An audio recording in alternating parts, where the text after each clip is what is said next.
So it started recording fine.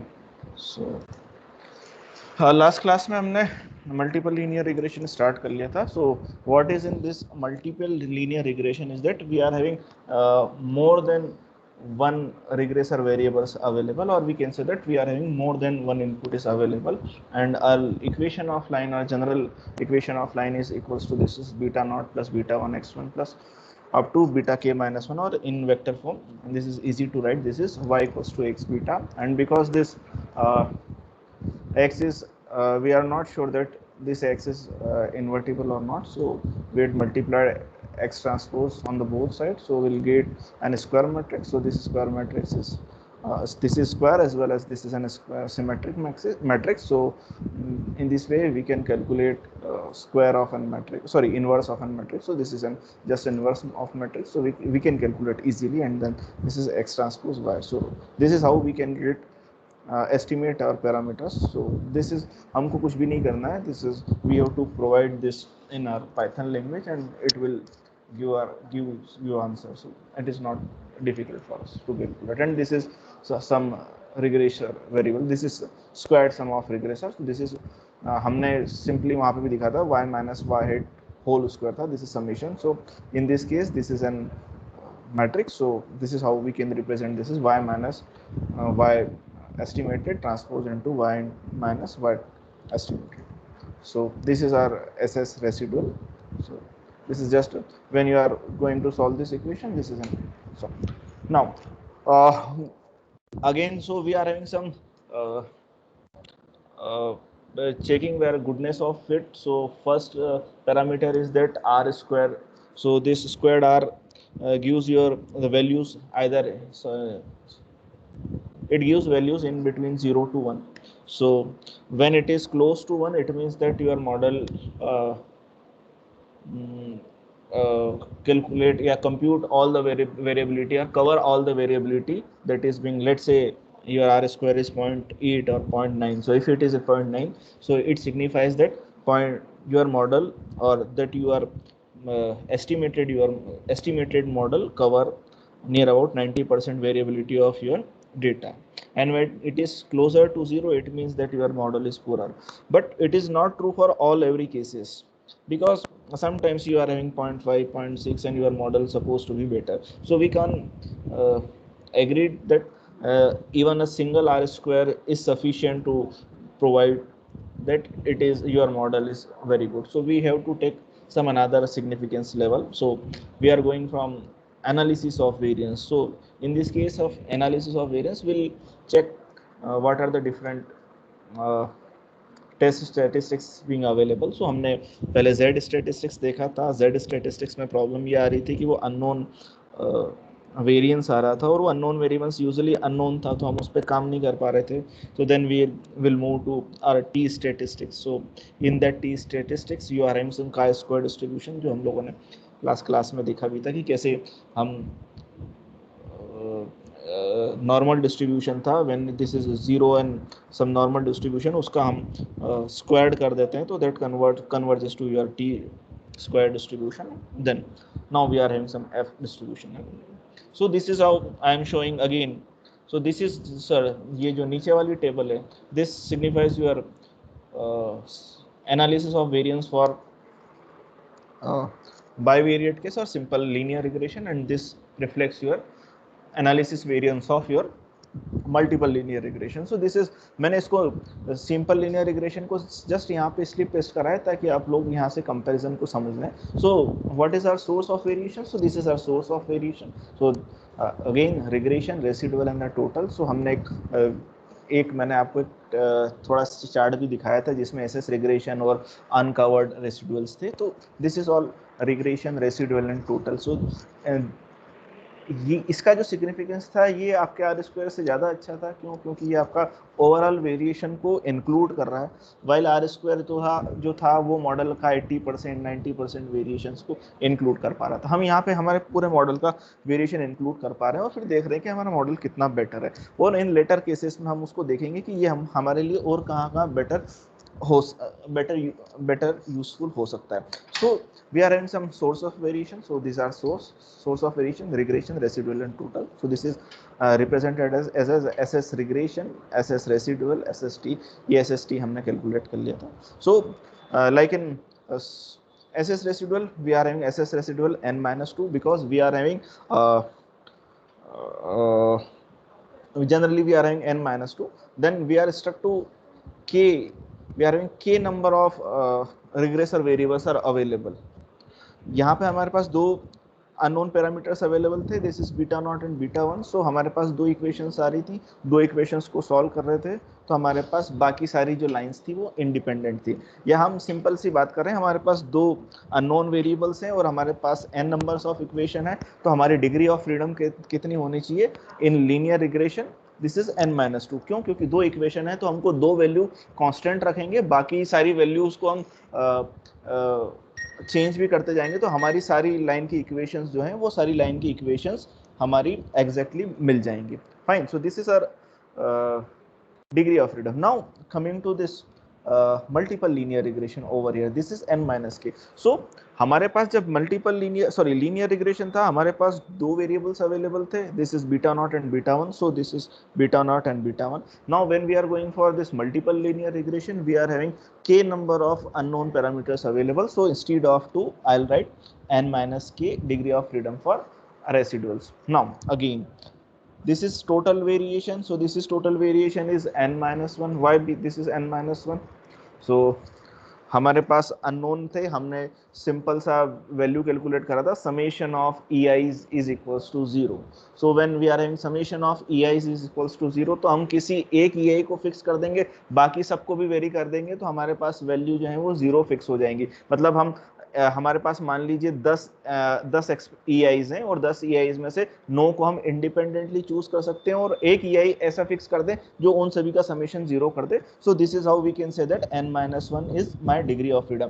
समझ में आ रहा है what is the degree of freedom? मतलब हमारे पास कुछ नंबर ऑफ इक्वेशन है, उन नंबर ऑफ इक्वेशन में हमारे पास अननोन वेरिएबल हैं, उन अननोन वेरिएबल्स में से कितने को मैं इंडिपेंडेंटली चूज कर दूं कि मेरी इक्वेशन को वो सेटिस्फाई कर दें. तो यहाँ पर मैं n minus 1 वेरिएबल्स को इंडिपेंडेंटली चूज कर सकता हूँ. एसएस रेसिडुअल में मैं n minus k वेरिएबल्स को इंडिपेंडेंटली चूज कर सकता हूँ. Then we are having regressor. So मेरे पास n k number of regressors हैं, तो we can independently choose k minus 1. Why? Because this n minus 1 is equals to n minus k plus something. So k minus 1 plus n minus k is equals to n minus 1. So इसमें से हम ये minus कर देंगे तो हमारे पास degree of freedom k minus 1 आएगी. डिग्री ऑफ फ्रीडम समझ में आई आप लोगों को? कोई प्रॉब्लम इसमें? Okay, no response, it means that is fine. So then we are having same, this is ms regression and this is again an ms residual. So this is same formula. instead यहाँ पर मैंने k और n minus 2 रखा था, मतलब मैंने यहाँ degree of freedom रखा था, यहाँ पे भी मैं उनके नीचे डिग्री ऑफ फ्रीडम रखूंगा. And so this is our f statistics. so this f statistics signifies that ms regression upon ms residual. so ms residual upon ms regression. तो हमारे पास ये कुछ वैल्यूज आएंगी. अब मैं आपको एक एग्जांपल लेके चलता हूँ. मेरे पास कुछ डेटा था, उस डेटा को मैं खोलने की कोशिश कर रहा हूँ. तो उस डेटा पे लेट मी चेक. मेरे पास कंप्यूटेशनल स्टैटिस्टिक्स था. This is how I am going for multiple linear regression. Yes, it is created on 1052. मेरी स्क्रीन दिख रही है ना आप लोगों को? Yes sir. Yes sir. Yes sir. Excel opening पे है ना? ठीक है, fine. So this is my Excel and this is my report over here. So this is my data. Sir Excel नहीं दिख रही है. एक्सेल नहीं दिख रहा? अब दिख रहा? No sir. No sir. No sir. No sir. No wait sir. Then I'm again sharing my screen. Now is it visible? Yes. Wait. Yes sir. Fine. Thank you. Yes sir. So this is my data. मैंने ये multiple linear regression था, मैंने दो input लिए and this is why. इसको मैंने वापस यहाँ पेस्ट कर लिया बिकॉज ये मर्ज सेल में था, तो कंप्यूटेशन में दिक्कत हो रही थी, तो this is just an replica over here, this is on single cell, तो this is my x1 and this is my x2 and this is my y। So this is, हमने इन जनरल केस में क्या देखा था, अगर इस line को हटा दे तो this is a simple linear regression. So in case of multiple linear regression we are having multiple data available, so multiple input available, so this is x1 x2 up to xn so on, so this is our multiple regression, so this is my data and what I did over here is, let's say मैं आपको procedure बता देता हूँ, आपको अगर घर पे भी चलाना है, so when we are going from this data tab, this data analysis tab is available, जो मैंने आपको लास्ट सेमेस्टर में भी समझाया था, so this is आपके इसमें इंस्टॉल्ड होगा। so when we are going from data analysis tab, then we'll go for this regression over here, and after going for this regression, what we'll do is we select the output range, so this is my output range, so this is I placed over here, this is my output range, then I am going for again x range, so this is my range of x, this is x1 and x2, so this is my x2, let's say we will provide our confidence level, वो जो हम alpha select किया करते थे, so this is my alpha, this is 0.95, then output range मैं बोल रहा हूँ कि मेरी नई एक्सेल में नई शीट पर यहाँ पे हो जाए, then what I'll try to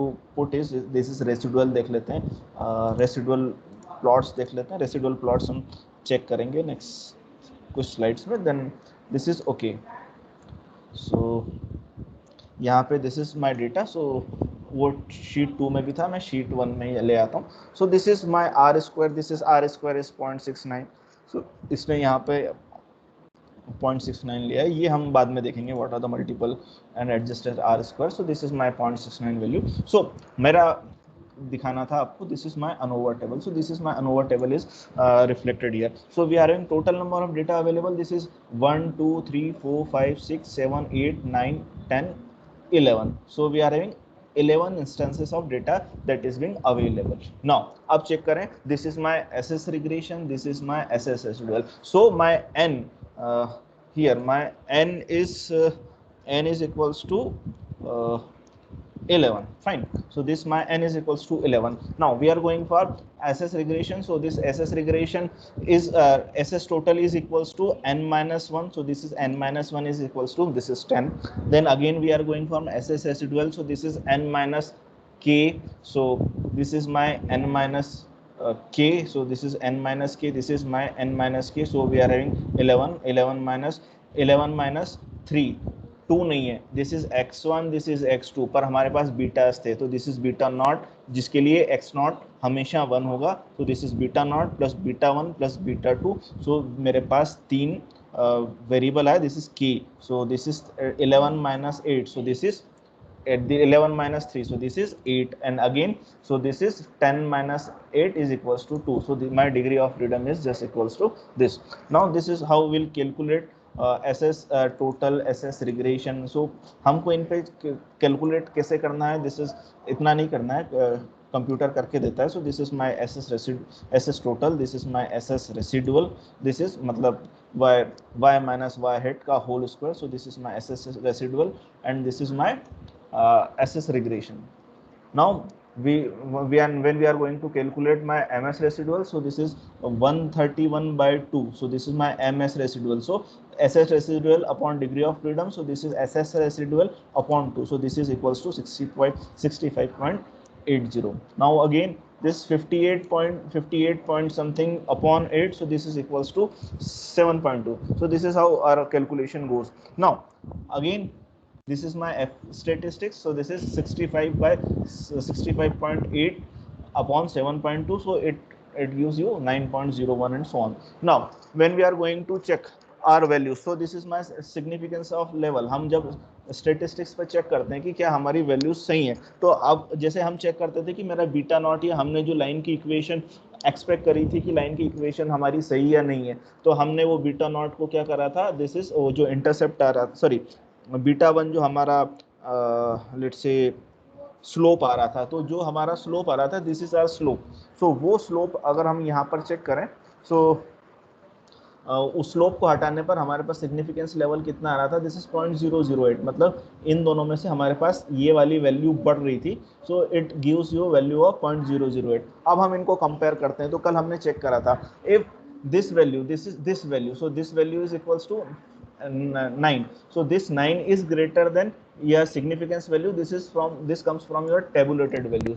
So what is the tabulated value? This is f alpha by 2. So alpha by 2 हमने confidence level लिया था. This is 95%. This is 0.95. So हमारा अल्फा क्या आ रहा था? Alpha is equals to 1 minus confidence level. So this is 1 minus 0.95. This reflects you 0.05. So आप table में क्या चेक करेंगे? Alpha by 2. So this is alpha by 2 is it means that you are going for 0.05 f of 0.05 upon 2 then degree of freedom comma degree of freedom. So आपके पास ये table में values आ जाएंगी. इस value को हम यहाँ से कंपेयर करेंगे. ये वैल्यू बट ऑब्वियस बड़ी है. इसका मतलब ये है कि हमारा मॉडल जो है वो बहुत अच्छा है. वेयर हम जब यहाँ सिंपल आर स्क्वायर में चेक कर रहे हैं तो ये बोल रहा है कि हमारा जो मॉडल है वो 0.69 को ही कंपैरिजन करके दे रहा है. तो यहाँ पर हम इतने श्योर नहीं आ रहे. इस रिजल्ट के हिसाब से हम इतने श्योर नहीं है. क्यों? क्योंकि ये 69% गुड बोल रहा है. पर यहाँ पर जब हम इसको कंपेयर कर रहे हैं तो हमारे पास लेवल ऑफ सिग्निफिकेंस बहुत अच्छा आ रहा है. So it means that we can proceed with our model. So this is how we can go for different values. Then this is our t statistics जो हमने कल चेक करी थी. This is t statistics available with availability of a variable 1, availability with variable 2. अभी हमने इसको फिर calculate करके बताऊंगा ये वाली वैल्यूज कैसे कैलकुलेट करती हैं. This is my confidence interval. This is 0.9. This is upper level. This is lower level. जो हमने एक ऐसा ग्राफ ड्रा करा था, ऐसा कुछ ग्राफ बनाया था लास्ट सेमेस्टर में अल्फा और सॉरी आर प्रोबेबिलिटीज के साथ. तो ये वाली सारी वैल्यूज हैं. Then we are having some predicted values. यहाँ पर आपकी प्रेडिक्टेड वैल्यूज जो हैं वो हमारी y एस्टिमेटेड ये है. ओरिजिनल वैल्यू हमारी कितनी आ रही थी? This is 6. हमारी एस्टिमेटेड वैल्यू कितनी आ रही है? 0.67. अगेन हमारी दूसरी वैल्यू आ रही थी 8. हमारी एस्टिमेटेड वैल्यू कितनी आ रही है? This is 0.823. So this is how we can say that our model is good or not. So again यहाँ पर थर्ड वैल्यू this is 1. अगर यहाँ पे ये क्या दे रहा है? -0.11. So this is our values and this is our residuals. So ये हमारे रेसिडुअल्स है. एंड अगेन हमने जब चेक करा था कि where residual sum of all residual is equals to 0 और नॉट. तो क्योंकि ये डेसिमल्स में है तो मैं 100% श्योर नहीं हूँ कि ये मेरे को रिजल्ट 0 देगा, पर it is very near to 0. So let's say मैं इसको ऐड कर लेता हूँ. So yes this is -1.002 to the power 10 to the power -14. So this is very small value. So it tends to 0. So we can say that our summation of EIs is equals to 0. So this is our zeros. Fine. So इतना समझ में आया?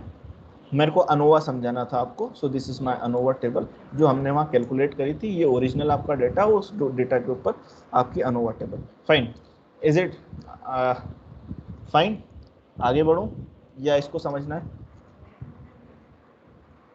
Sir पूरा तो समझ नहीं आया, थोड़ा आया है. बोलो कहाँ समझ में नहीं आ रहा? कहाँ समझ में नहीं आया मुझको बताओ. हमने एक आज पढ़ा था, एक टेबल पढ़ी थी रिग्रेशन की टेबल. हमने SS residual, SS regression last semester में पढ़ा था. कल मैंने उसको क्विक रिवाइज करा था. तो this is my degree of freedom. Degree of freedom आप लोगों को समझ में आई? What is the degree of freedom? Yes sir. Degree of freedom में किसी को कोई प्रॉब्लम नहीं? फाइन. देन चलिए हाँ बोलो. सर ये रेसिडुअल वाले में जो 11-3 करा है तो सर उसमें बीटा नॉट जो है उसको भी कंसीडर करा है ना, मतलब वो 1 होगा. हाँ हमने इसको बोला था this value is equals to n minus k. n-2. n minus k. This is my k. अब k क्या था? मेरे number of unknown attributes. This is beta nought plus beta 1 plus beta 2. So this is my unknown variables. ये मेरे पास इन दोनों को मैं नहीं मान रहा हूँ. इनके साथ जो कोफिशिएंट लगा है ना, हम कोफिशिएंट को आइडेंटिफाई कर रहे हैं. तो हमारे पास x1 था, x2 था और बाय डिफॉल्ट हम x0 को 1 मान के चलते थे. तो उसका भी तो एक कोफिशिएंट होगा. सो this is what the coefficient beta nought plus beta 1 plus beta 2. अगर हम लाइन की इक्वेशन में मान के चले तो वो हमारा जो बीटा नॉट था, जो बीटा नॉट था वो हमारा इंटरसेप्ट था y एक्सिस पर. Yes sir. ओके. तो thank you sir. Okay fine. यहाँ पर आप सभी कंफर्टेबल हैं. Then comes SS regression. हमने एसएस रेसिडुअल निकाला था. दिस एसएस रेसिडुअल क्या था?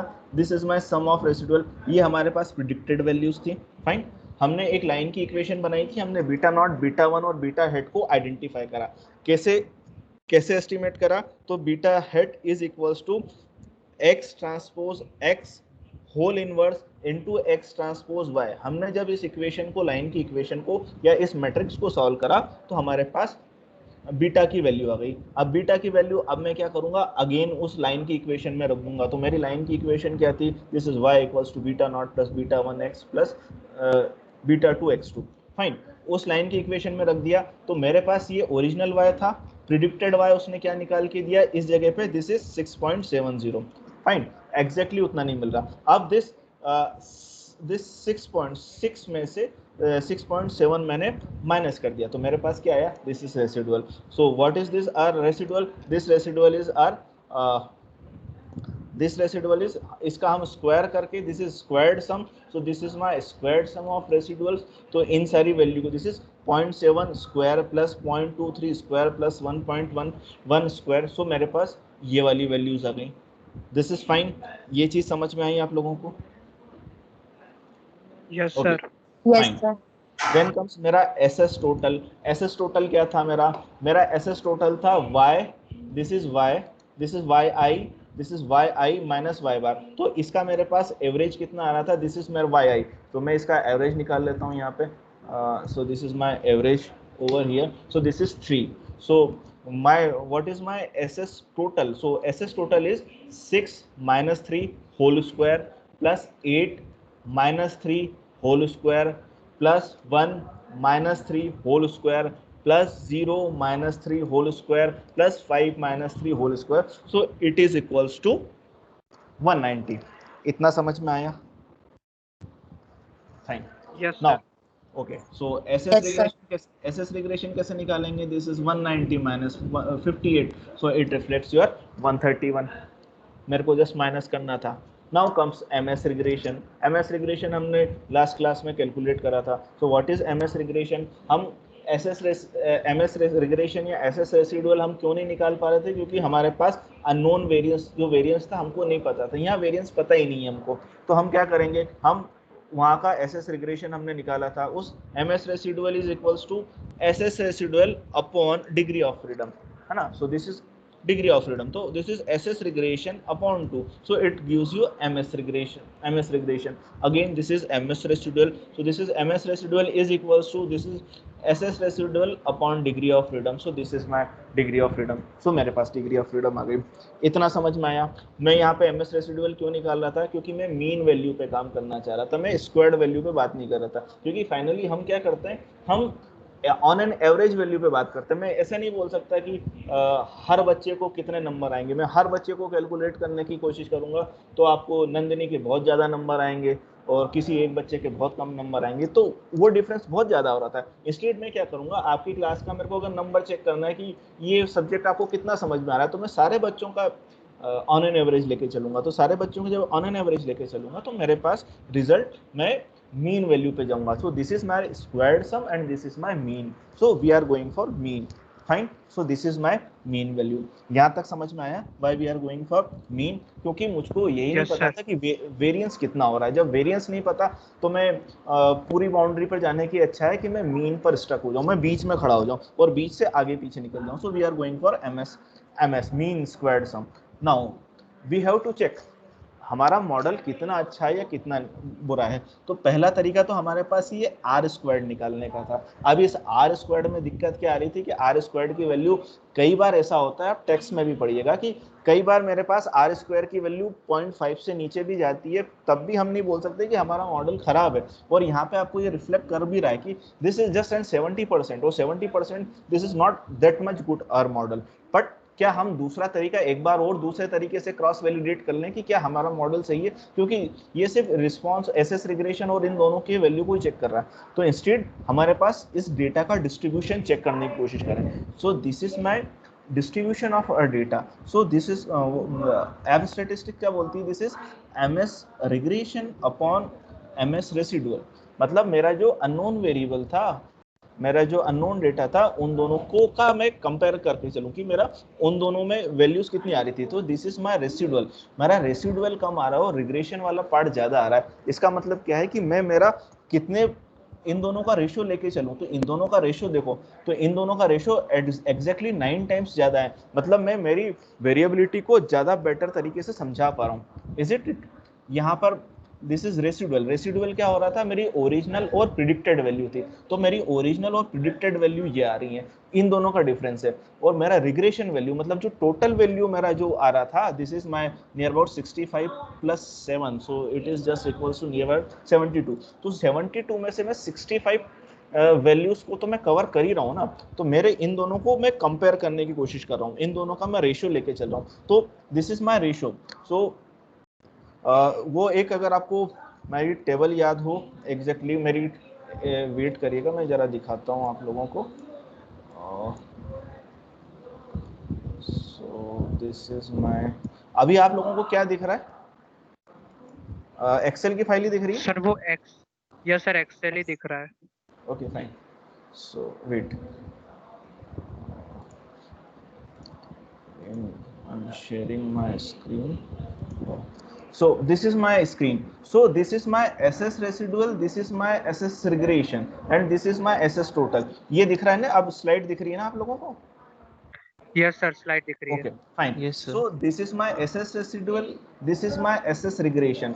तो मैं क्या कर रहा हूँ, मेरी जो मीन वैल्यू है, इसका मतलब ये है कि मैं इस जगह पे जा रहा हूँ, इस पर्टिकुलर इस लाइन पे जा रहा हूँ, तो ये वाली वैल्यू मेरे पास कितनी आ रही है, दिस इज 7, एंड और ये वाली वैल्यू मेरे पास कितनी आ रही है, दिस इज नियर अबाउट 65। इसका मतलब ये है कि मेरा जो डेटा है, मेरी जो लाइन है, मेरा जो एस्टिमेटेड वैल्यू है, वो वाली लाइन मेरी उठकर कहाँ जा रही है, मेरी वो लाइन उठकर यहाँ जा रही है। मतलब मैं कितना मेरा वेरिएशन को इंक्लूड करने की कोशिश कर रहा हूँ, मैं इतना वेरिएशंस मैंने अपना इंक्लूड कर लिया, मेरा एसएस रेसिडुअल कम हो गया और मेरा एसएस रिग्रेशन ज्यादा हो गया। मतलब मैंने यहाँ से यहाँ तक का मेरा पूरा वेरिएशन को इंक्लूड करने की कोशिश करी। अब मेरा एसएस रेसिडुअल 0 हो जाता है, इट मीन्स क्या होता है, मेरी ये वाली जो लाइन है, मेरा जो वाई बार है, दिस इज माई वाई बार, तो ये मेरा वाई बार उठकर यहाँ चला गया। इसका मतलब ये है कि मैं कितना अच्छा कंप्यूट कर पा रहा हूँ। So this is what your f statistics reflects, isn't it? ये समझ में आया डायग्राम से कि मैं क्या करने की कोशिश कर रहा हूँ, मैं इस वाले पार्ट को, सॉरी इस वाले पार्ट को ऊपर नीचे की कोशिश करने की कोशिश कर रहा हूँ। तो अगर मेरा एसएस रेसिडुअल कम है, ये मेरा SS residual sorry SS regression कम है, तो मेरा एसएस रेसिडुअल बढ़ जाएगा, और जब एसएस रेसिडुअल बढ़ जाएगा तो मेरे एफ स्टैटिस्टिक की वैल्यू, जो सिग्निफिकेंट वैल्यू जो हमने एफ में वहां कॉपी करी थी, वो उससे कम हो जाती। सो हमको क्या करना था, हमको एक ऐसा मॉडल बनाना था तो हमारी टोटल वेरिएबिलिटी को इंक्लूड कर दे, और मेरा जो रिग्रेशन है वो नियर अबाउट इससे यहाँ पर जाकर मैच कर दे, और यहाँ पर मैच कर देगा तो मेरा रिजल्ट एग्जैक्टली बहुत अच्छा आएगा, मतलब मेरा पास रिजल्ट बहुत प्यारा आएगा। फाइन, अब समझ में आया आपको वो table? This is my table, या this is my table, yes sir. Isn't it? आप कोई प्रॉब्लम आप लोगों को? नहीं। No sir. So okay fine, so this is how we can go for SS wait, it has been available, fine. So this is how we can compare our test of significance for multiple linear regression. So हम model को check कर रहे हैं कि हमारा model जो है वो कितना हमारी टोटल वेरिएबिलिटी को कंपेयर करने की कोशिश कर रहा है।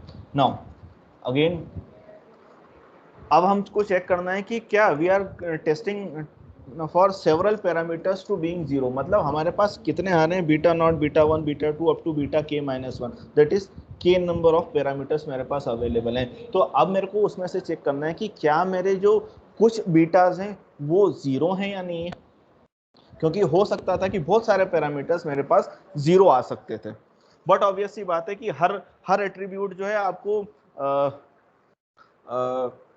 कंट्रीब्यूट नहीं कर सकता।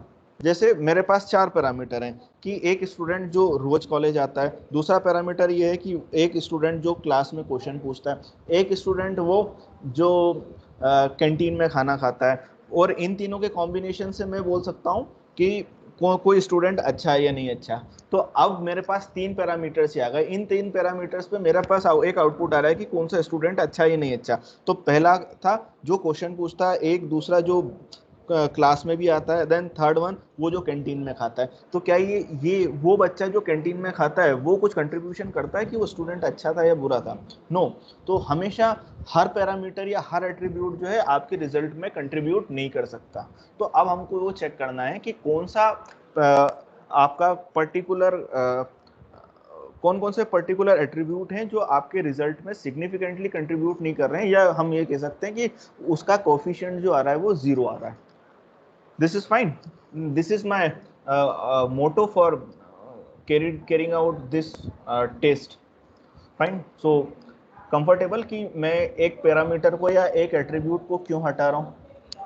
So we are starting with matrix Y. So this my Y matrix is by n cross 1. सो मेरे पास n नंबर ऑफ रोज हैं, जैसे मैंने पिछले एग्जांपल में देखा था मेरे पास 11 नंबर ऑफ रोज थी. तो दिस इज y, हमारे पास y वहां पर क्या था, this is 11 cross 1. Now we are having x is equals to n cross k y k, क्योंकि मेरे पास k नंबर ऑफ एट्रीब्यूट्स थे, तो मेरे पास n नंबर ऑफ वेरिएबल्स थे, तो मेरे पास जो x मैट्रिक्स है उस x मैट्रिक्स में मेरे पास n नंबर ऑफ रोज हैं और k नंबर ऑफ कॉलम्स हैं. Again this beta contains k number of rows. Why? Because we are having k number of attributes associated with each other, right from beta naught to beta k minus 1 plus my standard error. This is my random error. Now what we are trying to do is we have to determine some subsets R. So this is now we are not going for n dimension. So हमारे पास क्या था, this is k, हमारे पास अभी जो k dimension था, this is k -1 dimensions के मेरे पास attributes available थे, राइट फ्रॉम 0 टू k-1. सो मेरे पास k-1 के डायमेंशंस अवेलेबल थे. नाउ उसमें से क्या कुछ r नंबर के बीटास जो थे वो 0 थे. Let's say I am going for my pen here, select हो जा भाई. या सो मेरे पास एक लाइन की इक्वेशन आ रही थी, दिस इज y. सो उसमें से मेरे पास आ रहा था this is beta nought plus beta 1 x1 plus beta 2 x2 plus beta 3 x3 plus let's say beta 4 x4 plus my random error. Now हमको ये चेक करना है कि मेरे पास r नंबर के कुछ बीटास थे. लेट्स से मेरे पास r नंबर के ये 2 बीटा हैं, तो क्या इनमें से ये 2 बीटा जो हैं वो 0 थे, मतलब ये x3 और x4 का y में कुछ कंट्रीब्यूशन था या नहीं था. So this is what we are going to check. मतलब मेरे पास 4 कॉलम थे, उनमें से 4 कॉलम में से क्या ये सिग्निफिकेंटली कंट्रीब्यूट कर रहे हैं या नहीं कर रहे. So let's say my r is here equals to 2 and we are having k equals to let's say this is k 1 2 3 4. So my k minus 1 equals to k minus 1 is sorry k equals to 5. So this is 0 1 2 3 and 4. So we are having k equals to 5. So इसमें से मेरे क्या 4 attributes. Beta not को तो हमने check कर लिया कि बीटा नॉट तो हमारे पास सिग्निफिकेंटली आ रहा है. So this is our test of significance. Now हमको चेक करना है बीटा 1 बीटा 2 बीटा 3 बीटा 4 जो है क्या ये सिग्निफिकेंटली कंट्रीब्यूट कर रहे हैं या नहीं कर रहे. That is x1 x2 x3 x4 में से कौन कौन से सिग्निफिकेंट कर रहे हैं. तो let's say we assume that this R check करा कि ये 2 नंबर के एट्रीब्यूट मान लीजिए हमको कंट्रीब्यूट नहीं कर रहे हैं, वेयर 4 minus 1. So मैंने कंसीडर करा था this is k equals to 4. So we are having 2 is less than 4. So we are checking that few of the variables will contribute significantly in our model or not. So we are having, let's say we are having subset. So in origin our dimension is R4. This is R4. It means we are having 4 dimensions available. So right from 4 dimensions real numbers. So we are from this 4 dimension we are going for this 2 values. Now so let's say our model will be y is equals to function of x1 x2 x3 x4. So this is y is equals to function of x1 x2 x3 x4. So we are having 5 unknown parameters available. This is beta naught to beta 4. Now when we are going for fitting, let's say x3 x4 have not much significant to explain the variability. Let's say पूरा model जो हमारा variability explain कर रहा था, let's say 90% variability को explain कर रहा था. अगर उसमें से हम बीटा 3 और बीटा 4 को हटा भी दें तो मेरे पास 88% वेरिएबिलिटी इंक्लूड हो रही है. इट मींस कि ये दोनों हमारे पास उतने सिग्निफिकेंटली कंट्रीब्यूट नहीं कर रहे हैं, और जब वो इतनी सिग्निफिकेंटली कंट्रीब्यूट नहीं कर रहे हैं तो हो सकता है हम उसको हटा दें. अदरवाइज सिंपली ये कंप्यूटेशन बढ़ा रहे हैं, क्योंकि जितने ज़्यादा पैरामीटर होंगे वो कंप्यूटेशन बढ़ा रहे हैं. तो लेट्स से x3 x4 does not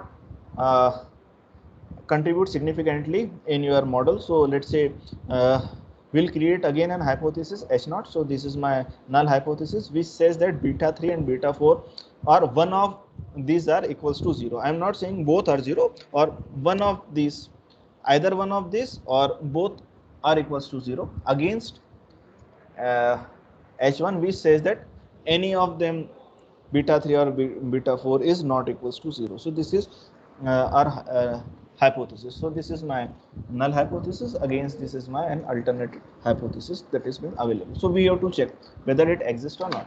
So what we'll do, so let's say मैं इतने बड़े का एग्जांपल नहीं लेके चलता, मैं सिंपल सा 2 वेरिएबल के लिए लेके चलता हूँ. This is y equals to beta 1 x1 plus y beta 2 x2 plus nought.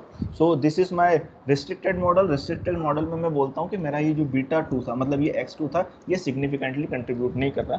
So when we say that h nought is equals to beta 1 x1 plus epsilon against h1 is equals to y equals to beta 1 x2 plus beta 2 x2 plus epsilon. It means कि beta 2 यहाँ significantly contribute कर रहा है. So what is the technique? So we have to calculate SS regression. हमने SS regression देखा था. What is that SS regression? हमने यहाँ पे चेक करा था. This is my y bar, sorry this is y bar, this is mean, this is my y estimated, sorry this is my y estimated, y head, and this is my original y, this is my original function. So this is my SS regression, and sorry this is SS, sorry this is SS residual, and this is SS regression.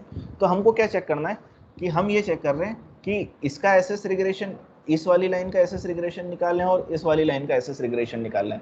तो अगर इन दोनों में ये, अगर मेरा beta 2 x2 significantly present है, इसका मतलब ये कि मेरी रिग्रेशन लाइन यहाँ है. अगर मेरा ये प्रेजेंट नहीं है, सिग्निफिकेंटली प्रेजेंट नहीं है, इसका मतलब ये है कि मेरी लाइन यहाँ आ जाएगी. मतलब इन दोनों में ओरिजिनल लाइन में जो डिफरेंस होगा वो थोड़ा सा ज़्यादा होगा.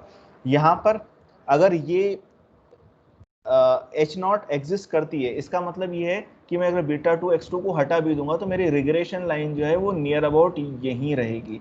और सो हम चेक करेंगे कि ये हमारी हाइपोथेसिस ट्रू है या नहीं है. So the key is that SS regression increases more as more relevant regressor variables are added. So हम ये बोल सकते हैं कि हमारा जो एसएस रिग्रेशन है, ये एसएस रिग्रेशन बढ़ता जाएगा. ये कहाँ बढ़ता जाएगा? हमारे ओरिजिनल y की तरफ बढ़ता जाएगा जैसे जैसे सिग्निफिकेंट वेरिएबल्स हम ऐड करते जाएंगे. मतलब ये हमारी ये वाली लाइन जो है ये ऊपर इंक्रीज होती जाएगी, सिग्निफिकेंट वेरिएबल्स को ऐड करते जाएंगे. इट मीन्स कि इनसिग्निफिकेंट वेरिएबल्स को हम हटाते जाएंगे तो भी हमारी लाइन जो है वो वहीं की वहीं आसपास रहनी चाहिए. This is our hypothesis. So we'll go for again from, this is extra sum of regression, so it reflects. So this is my SS regression available over here. So this is my SS regression. So it means that मैं SS regression निकाल रहा हूँ full model का. full model का मतलब मेरे पास x1, so beta 1 और beta 2 दोनों present हैं. So this is the formula of our SS regression available. Then again we have to check whether the SS regression, this is SS regression of beta 1 plus beta 2 is greater than our restricted model. This is y equals to beta 1 x1 plus epsilon. So हमको ये check करना है कि हमारा जो original model था versus जो हमारा रिग्रेशन मॉडल था, उन दोनों का एसएस रिग्रेशन किसका बड़ा है. अगर हमारे ओरिजिनल मॉडल का रिग्रेशन बड़ा है, it means we can say that yes beta 2 contributes more significantly. So when we are going for the difference, so this is the difference between full model and the restricted model. So this is equals to your extra sum of square due to the beta 2 given beta 1 is already in the model. So when we are going for this, it means that your extra sum of square due to beta, इन दोनों का जो difference होगा वो beta के कारण SS regression आया हुआ होगा. तो अगर वो सिग्निफिकेंटली प्रेजेंट है, इसका मतलब ये है कि हमारा बीटा 2 भी सिग्निफिकेंट मॉडल में है. फाइन, यहाँ तक किसी को कोई प्रॉब्लम? No sir. किसी को भी पूरी क्लास में नहीं? अगर है तो पूछ लो भाई, इसके आगे की चीजें समझ में नहीं आएंगी फिर. फाइन, सो आगे बढ़ते हैं. सो अगेन मेरे पास यहाँ पर डिग्री ऑफ फ्रीडम कितनी थी, k-1 था, मेरे पास फुल मॉडल था, so this is my degree of freedom k-1. Then अगर मैंने रिस्ट्रिक्टेड मॉडल में से कुछ हटाया है तो मेरी डिग्री ऑफ फ्रीडम कितनी हुई, मेरी ओरिजिनल डिग्री ऑफ फ्रीडम थी k-1, उसमें से मैंने r भी निकाला था, तो this is k-1 minus r. सो मेरी डिग्री ऑफ फ्रीडम कितनी हो गई, दिस इज r. सो इसकी डिग्री ऑफ फ्रीडम कितनी हो गई, इस extra sum of square model की डिग्री ऑफ फ्रीडम कितनी हो गई, r. क्यों, क्योंकि हम यहाँ से भी चेक कर लें कि मैंने डिग्री ऑफ फ्रीडम जो एक्सपेक्टेड मॉडल की थी, जो रिस्ट्रिक्टेड मॉडल की थी, वो मैंने यहाँ से r उठाई थी. This is how we can calculate our degree of freedom of all those model. So again वही हमारे पास formula. So this SS full regression minus SS restricted upon regression, इसके लिए ज़्यादा टेंशन लेने की जरूरत नहीं, हमको इतना कैलकुलेट नहीं करना, हमारे पास पाइथन में कोड है, वो सब कैलकुलेट करके देंगे. सो this follows your r degree of freedom. This is extra sum of square due to beta 2, and this is due to our full model. So this is my full model. So what we are going to check is, we are going to check again, this is f statistics. तो f statistics क्या थी हमारे पास, वही f statistics. This is ms regression of restricted model upon SS regression of restricted model. जो हमने check करा था वहाँ MS रेसिडुअल SS रेसिडुअल था, तो देखो यहाँ पे मैंने इसकी डिग्री ऑफ फ्रीडम R लिख दी, तो इसका मतलब ये था कि दिस इज MS रिग्रेशन जो था, this is my MS regression for beta 2 upon MS regression of your full model. This is my degree of freedom. So this is how we can go for, this is FR. So this is FR n-1. तो यहाँ पर मेरे पास value आ जाएगी, this is f, then your confidence level f/2 comma r comma n- की, ये वाली values हम f टेबल में से चेक कर लेंगे इसको कैलकुलेट करने के बाद. तो अगर ये वाली वैल्यू हमारी बड़ी हुई, इट मीन्स दैट हमारा जो मॉडल था वो सिग्निफिकेंट था. सो वही वाला मेरा अगेन एग्जाम्पल था. सो इट मीन्स मुझे ऐसा लग रहा है कि we are going out of time, so it is 2:29. so इतना मैं इसको वीडियो को फिर अपलोड कर रहा हूँ, एक बार चेक कर लेना, और चेक करने के बाद हम कल इसको फिर आगे डिस्कस करते हैं. फाइन. सो मीनवाइल अगर आपको कोई भी प्रॉब्लम हो मेरे को व्हाट्सएप पर टेक्स्ट कर दें या कॉल कर लें, मेरा नंबर आपकी क्लास के पास है. देन जो भी स्टूडेंट्स लैब असाइनमेंट सबमिट कर रहे हैं, काइंडली वो क्लासरूम पर ही सबमिट करें. सर हाँ मैंने लिंक भेजी